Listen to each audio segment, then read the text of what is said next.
Olá, bem-vindos a mais um programa Arte da Guerra com o embaixador Francisco Seixas da Costa, a quem peço desde já, embaixador, uma reação àquela crise inesperada, mas de algum modo prevista pelas autoridades locais uns dias antes, que sucedeu em Ceuta. Como é que viu todo aquele filme? A história da entrada de cidadãos marroquinos e outros, porque não são só marroquinos, em Ceuta, já é um número antigo, isto é, Bom, nós já tivemos este caso no passado, e isto configura a tensão que existe naquela região, desde logo, tendo em conta que aquilo é um enclave espanhol, num território marroquino.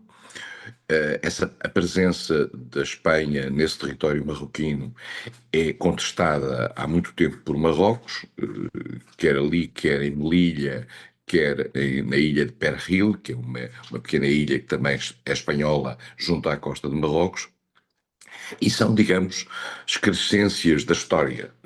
Como é sabido, tal como Ceuta. Gibraltar, que fica exatamente na mesma região. E Ceuta parte, digamos, o primeiro ponto em 1415 da expansão portuguesa. Portanto, Portugal foi o primeiro dirigente, o primeiro país a tomar conta de Ceuta, e, aliás, o Conde de Vila Real foi também o primeiro governador de Ceuta.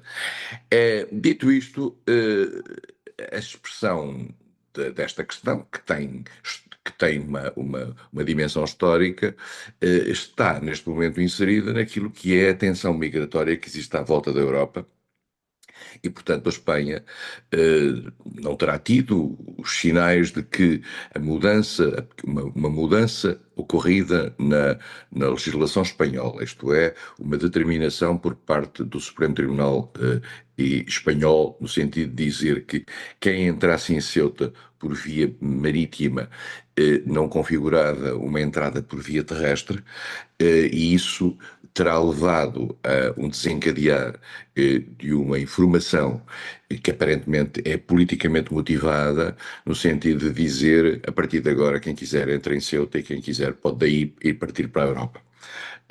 E isso desencadeou uma ida de cerca de 70 e tal mil pessoas de Ceuta para a Europa, que estão ali nessa tensão, e desencadeou também a ideia de que entrando em Ceuta as pessoas podiam eh, passar depois para o espaço Schengen, para o espaço europeu de livre circulação. Ora, não é verdade isso. Ceuta mantém-se fora das regras do espaço Schengen, o que significa que a presença dessas pessoas no território de Ceuta não significa automaticamente a entrada delas e a possibilidade delas entrarem no espaço europeu. Isso criou uma crise europeia contra a Espanha e contra a política espanhola e a administração espanhola.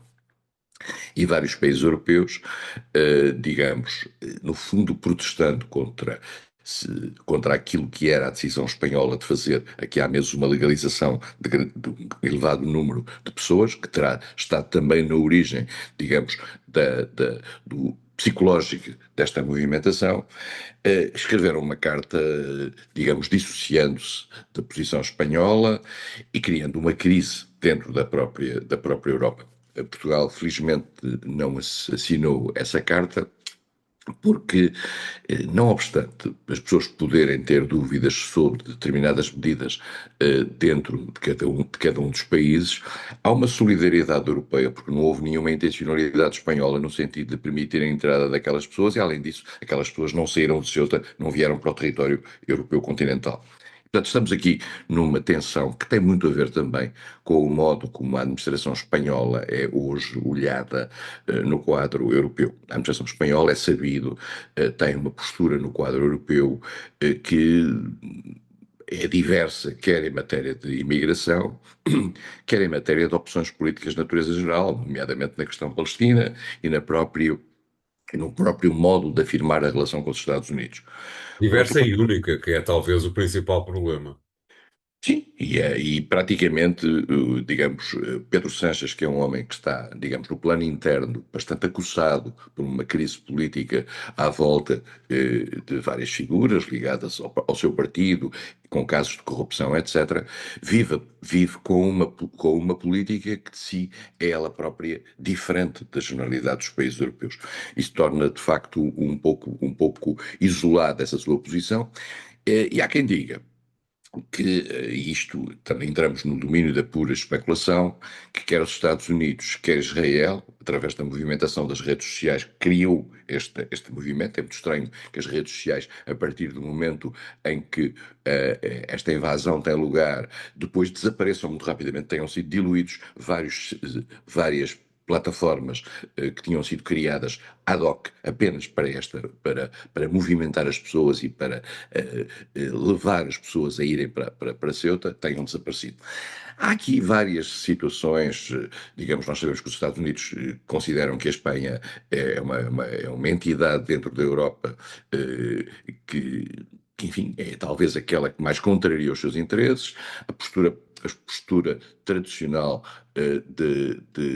da Espanha face a Israel é o que nós sabemos, e temos agora aqui, depois, no fim disto tudo, ou no princípio disto tudo, nós não sabemos, a posição de Marrocos. Marrocos terá, digamos, facilitado por um laxismo na sua própria fronteira, porque Marrocos também tem uma fronteira com a qual pode controlar a saída de pessoas para o território de Ceuta. Mas Marrocos sistematicamente, digamos, dá espaço a este tipo de desregulação, porque no fundo isto contribui para manter a tensão e contribui para manter aquilo que é a sua reivindicação relativamente ao território de Ceuta. Quem são os culpados em tudo isto? Há laxismo por parte do governo espanhol, há atitudes políticas em matéria legislativa ou decisões judiciais que provocaram isto. O que é que tudo isto está mudado? Que terão os Estados Unidos, Israel, nós temos que perceber que Marrocos é o elemento, por exemplo, que já aqui falámos muitas vezes, que desencadeou a normalização das relações de alguns países árabes com Israel, os chamados Acordos de Abraão. Marrocos é o primeiro Acordo de Abraão. Marrocos tem uma relação especial com os Estados Unidos, deu recentemente a uma autoestrada no sul de Marrocos o nome de Donald Trump. Porquê? Porque os Estados Unidos decidiram reconhecer aquilo que é também uma outra questão importante para Marrocos, a soberania sobre o Saara Ocidental. Então, estamos aqui num processo muito complexo que deu origem a isto. Agora há uma atenuação desta pressão, mas há um ponto, António, que vale a pena sublinhar. Nestas milhares de pessoas que vieram de Marrocos para Ceuta, alguns, a esmagadora maioria, são marroquinos. Isso aí foram repatriados. Mas há muitos que não são marroquinos. Há cerca de 2.000 que não são marroquinos. E é um problema para a Espanha, porque ao não serem marroquinos, isto significa que não podem ser repatriados automaticamente para Marrocos, não obstante ter sido de Marrocos a sua origem em termos do tempo em que começaram a sua movimentação. E, Até portanto, porque Marrocos já disse que não os aceita, não é? mas Marrocos já disse que não os aceita, mas é Marrocos que os tinha lá antes de eles passarem para Ceuta. O que significa, portanto, que nestas questões migratórias há depois coisas a resolver e que vão ficar, algumas delas vão ficar, digamos, como ainda, digamos, uma marca para o futuro. Diria, embaixador, que no quadro de uma coisa que é evidente, isto é, que do ponto de vista político interno, este episódio serve excelentemente aos propósitos do PP, mas principalmente do Vox. Quando o embaixador fala de motivações políticas, por trás de todo este cenário, o que é que quer dizer com isso? O que eu quero dizer com isto é, eu acho que mais do que a questão interna, na questão interna, sim, é evidente que o próprio papel do rei, o discurso que o rei faz nesta matéria é um discurso relativamente equívoco, porque de certo modo, olhando para o texto, coloca, digamos, alguma responsabilidade no governo. E há quem ache que o governo não tem responsabilidade ou que tem escassa responsabilidade e que o rei, de certa maneira, faz uma proclamação, de certo modo, acomodatício, o que faz com que os partidos da oposição, quer o PP, que é o partido normal, no caso de haver umas eleições, quer o Vox, podem beneficiar. Eu acho que a expressão política mais, para mim, mais evidente é no quadro europeu. Menos do que no plano interno. No plano interno espanhol é natural que a oposição procure tirar dividendos disto, e a oposição vive também num problema, é que percebendo que há responsabilidades objetivas por parte de Marrocos no agravar desta situação, também tem, e a oposição e o próprio rei, também têm a necessidade de tentar encontrar um modo de não confrontar excessivamente Marrocos. É muito interessante, porque Marrocos é um país importantíssimo para a relação com a Espanha, com conflitualidades permanentes, também com a França, e com o qual Portugal tem excelentes relações, e é um país que a Europa, porque é um país onde não há um radicalismo digamos, na ação política e onde há uma suposta democracia, mas que na realidade é um regime proto-ditatorial, mas que onde não há radicalismo islamista, a Europa procura manter com Marrocos uma boa relação e procura sublinhar essa boa relação todo o tempo, de forma, digamos, a manter Marrocos mais ou menos isolada desse contágio com o extremismo islamista. Porque Para, percebe, porque percebe, desculpe só para acabar, porque claro. percebe, António, que se acaso Marrocos um dia cair, digamos, nas mãos do islamismo radical, isso pode ser um gravíssimo problema para a Europa, desde logo, como agora se viu, Para Portugal, desde logo, não é? e para Portugal. E por isso mesmo há uma espécie de paninhos quentes no relacionamento entre a União Europeia e Marrocos, que, no fundo, facilita que Marrocos possa se dar também ao luxo de fazer e ajudar a estas brincadeiras.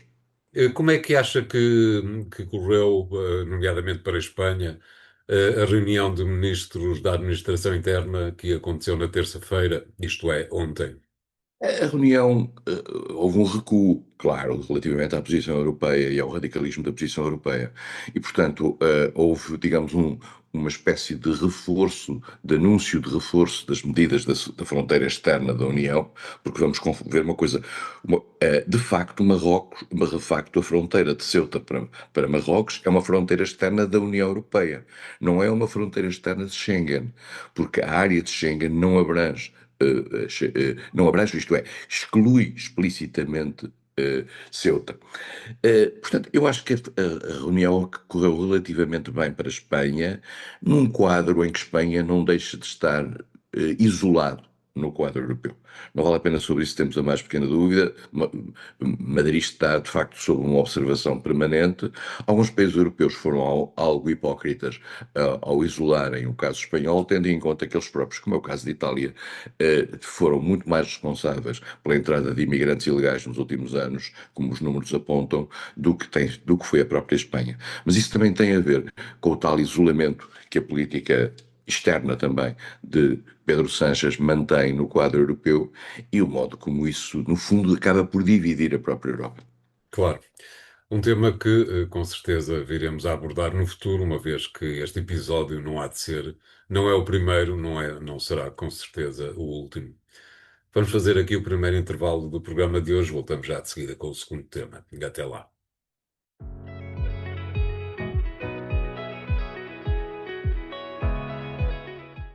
Bem-vindos à segunda parte da Arte da Guerra. Desta vez, embaixador, para lhe pedir um comentário sobre aquilo que tem sido a relação que me parece um pouco crispada, ou cada vez mais crispada, entre Donald Trump e o seu próprio partido, o Partido Republicano, numa altura em que estamos cada vez mais perto das eleições intercalares de novembro. Neste momento, os sinais que existem é que, no quadro global da opinião pública americana, a popularidade de Trump nunca esteve tão baixa.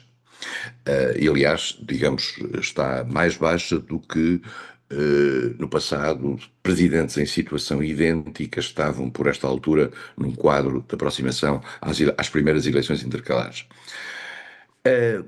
Isso tem sido muito evidente nas últimas semanas e tem a ver com variedíssimos fatores. Toda a gente conhece a política americana, acha que esses fatores essenciais são aqueles que têm a ver com a vida das pessoas, com a inflação, com o modo, o bem-estar ou não das pessoas no quadro da sociedade americana. E que tem havido uma degradação nesse aspecto, e essa degradação influi naturalmente na opinião das pessoas.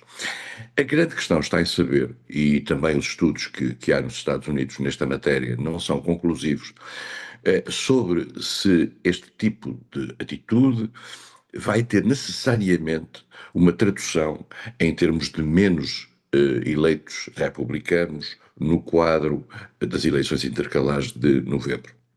Porquê?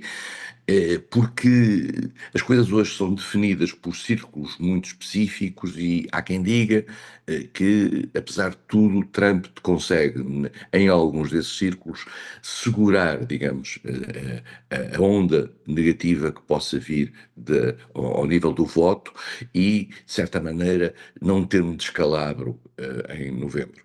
Vamos ver o que é que acontece. É muito interessante perceber que a leitura política feita pelos analistas hoje, digamos, é duvidosa relativamente aos efeitos. De todo modo, a sensação que existe é que Trump vai perder alguns lugares. Trump decidiu fazer ele próprio escolhas para, por exemplo, representantes que não são membros da Câmara dos Representantes que não vão ser eleitos. Ele escolheu candidatos do MAGA, do Make America Great Again, para se confrontarem, às vezes, com os candidatos que já lá estavam, e nas eleições primárias. E, portanto, os sinais são estranhos.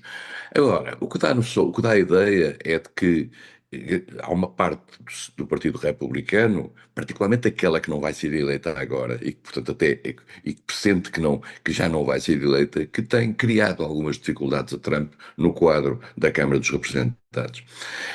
Isso viu-se na votação para a confirmação do Ministro da Justiça, em que o Ministro da Justiça teve ele próprio que explicar, embora isto é muito americana, com uma carta em que manifestou que não daria curso a uma proposta no sentido de criar um fundo para aqueles que tinham sido prejudicados pelas decisões judiciais de Joe Biden. O que é que isso significa?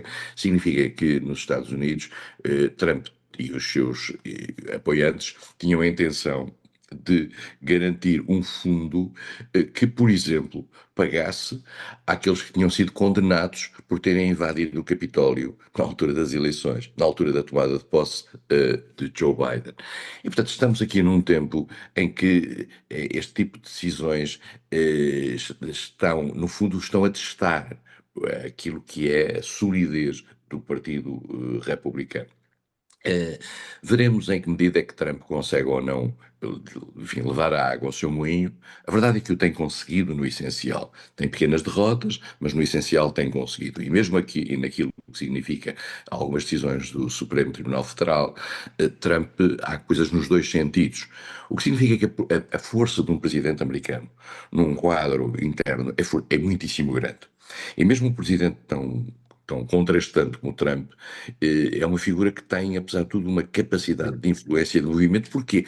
Porque, no fundo, a sua vontade e o seu apoio aos vários candidatos que estão em liça, eh, no fundo, condiciona-os. E esses candidatos republicanos, pressentem que ter ou não ter o apoio de Trump é fundamental para a sua sobrevivência no quadro nacional. Nós sabemos que os representantes americanos, mais até do que no quadro português, são representantes de uma determinada zona, vêm dali, defendem os interesses de um Estado, defendem os cidadãos daquele Estado, as indústrias daquele Estado, etc. Mas dito isto, talvez raramente tenha havido um presidente americano com uma importância tão grande para a sobrevivência eleitoral de representantes como o Trump. Trump criou uma malha, digamos, nacional muitíssimo grande e, portanto, é muito difícil para um republicano manter-se autónomo e fazer o seu próprio percurso se não tiver o apoio de Trump. Trump conseguiu, no fundo, tomou conta do Partido Republicano, de uma forma que hoje os americanos e os especialistas nesta matéria se interrogam como é que foi possível uma tomada de poder dentro do partido como ele conseguiu, e hoje condiciona muito o funcionamento do partido. E isso, de certo modo, leva a que haja interrogações sobre os efeitos práticos disto na renovação, e volto aqui a lembrar sempre, da totalidade dos membros da Câmara dos Representantes, isto é, no fundo, dos deputados, no fundo, americanos, que de 2 em 2 anos são reeleitos, de 2 em 2 anos, e de 1/3 do Senado, que também será reeleito nas eleições de novembro. Vamos ver como é que isto funciona.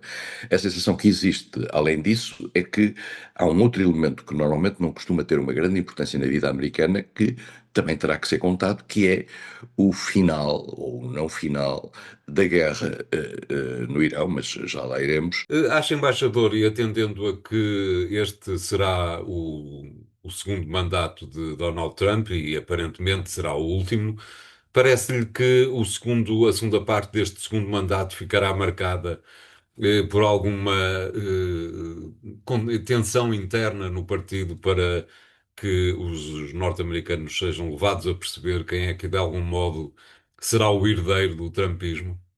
Sim, essa é a grande questão, é saber o que é que haverá depois de Trump, se partirmos do princípio que ele não se sentirá tentado a fazer um mandato extra contra tudo o que é legal, mas enfim, com Trump tudo é possível.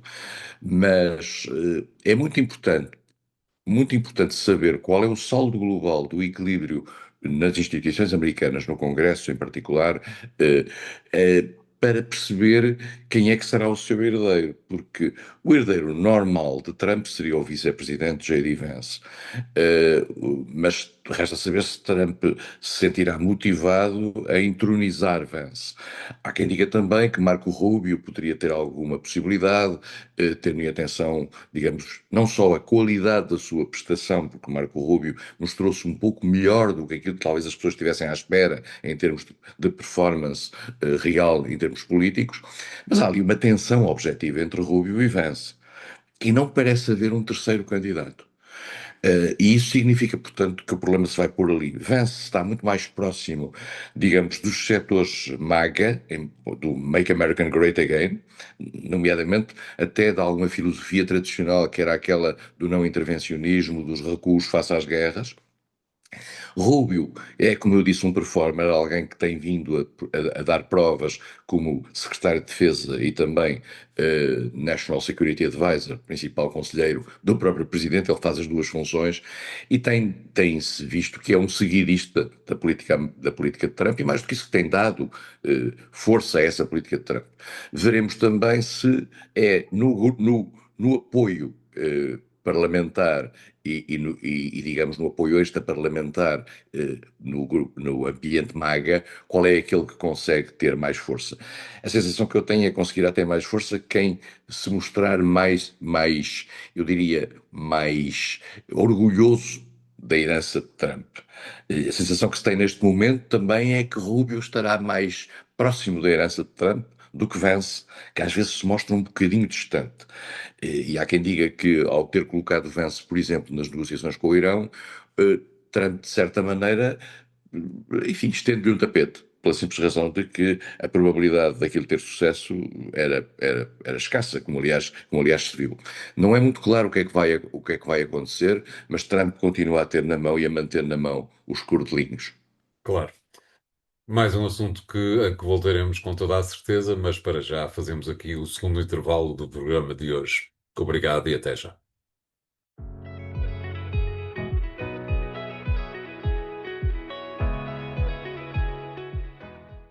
Bem-vindos à terceira parte da Arte da Guerra, desta vez, embaixador, para revisitarmos as guerras, e começando pela ucraniana, numa altura em que houve um barco, um navio, que foi um navio turco, que foi atacado no Mar Negro, sem que se saiba muito bem a propósito de quê, principalmente, por quem. E há quem diga que a Ucrânia está a resvalar para uma atitude semelhante àquela que Israel tem tido, e há que recordar que houve recentemente um ataque a um navio que navegava no Mar Cáspio, semelhante à israelita, na circunstância em que aparentemente tudo aquilo, onde quer que seja que seja contra os interesses ucranianos é atacável, não importando em que parte do mundo é que estão. A sensação que se tem é que a Ucrânia, independentemente até daquilo que tem sido alguns precalços na vida política e militar interna, nós já falámos aqui sobre as demissões e agora vai haver uma nova vaga de mudanças que estava já planeada, nomeadamente no setor diplomático ucraniano. Há um reajustamento no poder de Zelensky que continua, digamos, a ter as rédeas do poder muito na mão e, pelos vistos, consegue, de certa maneira, controlar o Congresso, digamos, a Duma, a Câmara Baixa do Parlamento ucraniano. E isso, de certa maneira, tem-lhe dado alguma força e, por outro lado, os avanços no terreno, e nomeadamente a capacidade que tem tido de atacar dentro do território russo e, de certa maneira, suster, ainda que sem retomada de qualquer de importantes zonas, qualquer avanço russo no terreno ucraniano, de certa maneira empataram esta guerra e estão a dar a ideia de que a Ucrânia está a ganhar, ou pode estar a ganhar. Este é o sentido. O que não significa que possa ganhar. Isto é, pode estar a ganhar, isto é, pode ir num caminho digamos, desagradável para a Rússia, mas o que não significa que consiga reverter as coisas de maneira, por exemplo, a retomar território no Donbass ou qualquer coisa assim. A Ucrânia encontrou nas ações que faz no território russo, que são ações extremamente destabilizadoras psicologicamente para a Rússia, nomeadamente até assassinatos individualizados, como agora aconteceu com duas personalidades, que já tinha acontecido no passado. A Rússia é um território muitíssimo grande, a Ucrânia tem hoje um domínio dos mecanismos dos drones que consegue ir a qualquer parte. Isso, de certa maneira, dá-lhe uma certa força, o que também cria uma grande irritação por parte da Rússia, e essa irritação é expressa naquilo que é barbaridade, alguns ataques que os russos fazem hoje em zonas e de uma maneira que não faziam, isto é, as zonas habitacionais, coisa que no passado a Rússia se evitava fazer ataques que pudessem ser acusados de atacar zonas habitacionais. Hoje em dia a Rússia não se preocupa com isso, o argumento é sempre de que em zonas habitacionais se juntam, estão lá materiais militares, etc. Mas isso é uma coisa nunca provada, nunca provável, e a guerra vai continuando. A sensação que se tem é que a Ucrânia internacionalmente está com mais força. Fez acordos com os países do Golfo para o fornecimento de drones, está a atuar, como o António disse, um bocadinho out of area, nomeadamente no Mar Cáspio, contra um barco iraniano, porque quer ligar as duas guerras, claramente. É um interesse da Ucrânia colocar o Irão digamos, do lado da Rússia, no sentido de dizer o inimigo é aquele, para os americanos e para nós.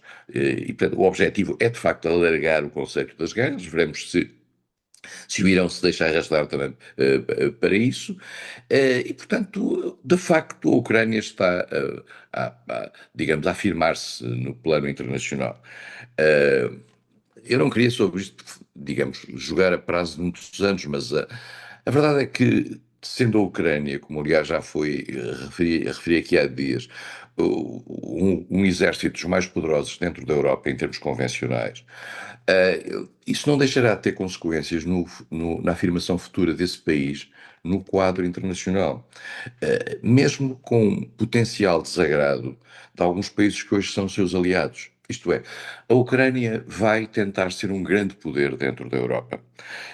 Os europeus, nomeadamente aqueles que têm apoiado a Ucrânia nos últimos anos, olham isso como um fator positivo, tendo em atenção que é, no fundo, uma frente contra a Rússia.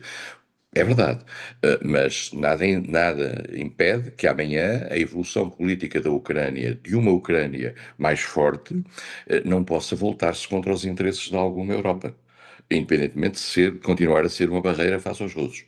Mas isso, enfim, é uma Não lhe especulação. lembra, peço desculpa por interromper, embaixador, não lhe lembra tudo isto um pouco a triste história das Ententes que marcou o século XIX europeu? É, porque elas, elas são cíclicas e de repente têm, às vezes são mais cordiais e outras não são cordiais, elas são tantas. E, de facto, a evolução dos países a evolução dos países, nomeadamente em relação à sua força, naturalmente marca diferenciadamente a posição futura desses mesmos países. A Ucrânia está hoje numa posição, começou esta guerra numa posição de fraqueza, com os aliados ocidentais a terem que apoiar para se defender da Rússia. A partir do momento em que possa ter uma assertividade própria, e em particular a partir do momento em que essa assertividade própria, eu vou ser cuidadoso com as palavras, possa estar acomodada a uma ideologia, digamos, expansionista e uma ideologia de uma certa arrogância, com laivos mais democráticos ou menos democráticos, as coisas mudarão e podem mudar. É da vida, é das leis da vida. Quem tem poder, afirma-o. E quem tem poder, afirma-o e afirma-o de forma diferenciada em função da capacidade de expressão desse poder face aos seus interesses no exterior. Esta ideia de criar uma Ucrânia, volto a dizer, de criar uma Ucrânia como uma espécie de fábrica militar dentro da Europa para travar a Rússia é uma bela ideia, mas amanhã uma fábrica militar é uma fábrica de exércitos, é uma fábrica de mecanismos militares. E esses mecanismos militares não são necessariamente só contra a Rússia e podem vir a desequilibrar o plano interno europeu. Veja-se num outro aspecto uma coisa que está aí todos os dias na imprensa francesa, que é o incómodo relativamente ao rearmamento alemão. Há neste momento um grande incómodo em França relativamente ao rearmamento alemão e às notícias do rearmamento alemão. Os franceses e os alemães têm estado de mão na mão desde o final da Segunda Guerra Mundial, e enfim, tudo pode mudar se um dia a Alemanha tiver mais força do que a França. Ou se vier a ter um exército convencional, porque hoje já se percebeu que os exércitos convencionais têm uma hierarquia entre si que é relativamente independente de possuírem ou não armas nucleares. Porque as armas nucleares, como a sua utilização, só se pode dar em determinados momentos. Até esse momento chegar, e que se espera que nunca seja, o que interessa são os exércitos convencionais. E os exércitos convencionais hoje evoluem de maneira diferente. Há países que podem vir a ter exércitos convencionais extraordinários sem arma nuclear. E são os exércitos convencionais, é o caso da Ucrânia neste momento. Portanto, tudo isto coloca interrogações para o futuro, mas o futuro não está nas nossas mãos. Exatamente, mas a verdade é que aparentemente na Europa ninguém pensa muito nessas circunstâncias, apesar de haver uma vastíssima literatura sobre a matéria. É verdade, António, mas ninguém aprende com a história. Ninguém aprende com a história e todos nós sabemos que a história, não ensinando lições, ensina-nos pelo menos os erros. De facto, há uma ilusão muito grande por parte das pessoas a olharem para as situações de natureza política. E essas ilusões depois pagam-se com o tempo. Até porque não há respostas, nós não sabemos o que é que aí vem. Até pode vir aí um futuro radioso para todos, mas nós não sabemos o que é que aí vem. Como não sabemos o futuro da Rússia pós-Putin, como não sabemos se é uma Rússia democrática ou se é uma Rússia autocrática tal qual como ela existe hoje, como não sabemos o futuro da vida política ucraniana, se não terá uma deriva autocrática, e a partir de um certo momento deixaria de ter apoios dentro da Europa, mas passaria a ter o seu próprio poder. Por exemplo, o seu próprio poder em termos de fabrico militar, como se vê agora nas suas conversas e negociações com os países do Golfo e com outros países do mundo. A Ucrânia está, neste momento, a criar uma indústria para se autonomizar. Essa indústria estará sempre em sintonia com aquilo que são os interesses médios europeus. E nós também vamos perceber uma coisa: depois deste caso de Ceuta, que é um caso menor, depois deste tal mal-estar entre a França e a Alemanha, será que os interesses europeus serão sempre interesses conjuntos? Ou nós iremos ver uma Europa que também ela própria começa, digamos, a divergir? Qual será a reação futura da Europa global, no caso da América, tomar conta da Groenlândia, coisa que não está tão distante quanto isso? Veremos a Europa partida, veremos alguns elementos europeus a perceber ou a dizer, bom, é a vida, não há nada a fazer, temos que privilegiar a importância da relação transatlântica, provavelmente iremos assistir ao secretário-geral da NATO, Sr. Mark Rutte, a dizer, bom, apesar de tudo, temos que encontrar uma maneira de aproveitar isto. Os americanos na Groenlândia são ao mesmo tempo um aliado na Groenlândia, portanto não podemos, quer dizer, este discurso pode vir aí. E, portanto, nós estamos aqui num terreno muito movediço em que os interesses, digamos, podem vir a mostrar que, afinal, o futuro é uma coisa bem diferente, daquilo que o passado nos indicava. E, como o António diz, e que as pessoas não leram os livros. Exatamente. Entretanto, na outra guerra no ativo, embaixador, continuamos naquela novela um pouco repetitiva, segundo a qual Trump diz desta vez é mesmo a última vez, e depois há sempre uma segunda vez em que. Este foi o 12º recuo de Trump. Exatamente, há sempre uma Eh, outra vez em que os Estados Unidos resolvem não obliterar a Pérsia. é, Como é que tem assistido a tudo isto? A grande questão é saber, primeiro, o porquê de tudo isto. Não é necessariamente porque Trump acorda mal disposto ou bem disposto. Também pode ser. Nos Estados Unidos tudo é possível. Mas aparentemente também havia alguma dificuldade por parte dos Estados Unidos, não de fazer a operação militar. Obviamente, os Estados Unidos conseguem fazer a operação militar sem mais pequena dificuldade, mas de garantir as defesas, nomeadamente dos seus aliados na região, em matéria de mísseis de defesa, os Patriot, porque aparentemente os estoques americanos estão esgotados. E isso terá levado, digamos, Trump a não criar uma situação que colocasse esses países debaixo de uma reação iraniana para a qual não houvesse uma defesa. O que é extraordinário nisto, António, e que nós iremos no futuro ler nos livros de história também, é o que é esta atitude iraniana, porque os iranianos, este sentido do desafio que os iranianos fazem, depois de terem, de facto, a sua marinha, a sua força aérea destruída, mas aparentemente há ali uma capacidade de mísseis, em termos de mísseis, extraordinária. Trump que diz que o Irão deve ter ainda alguns mísseis, ou deve manter, mesmo num acordo, alguns mísseis, dizia ele, porque alguns países da região também têm. Isto é extraordinário para os ouvidos israelitas e de alguns países ali da região.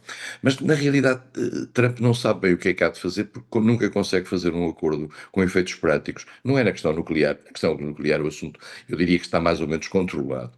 Não é, é a questão do Estreito de Hormuz.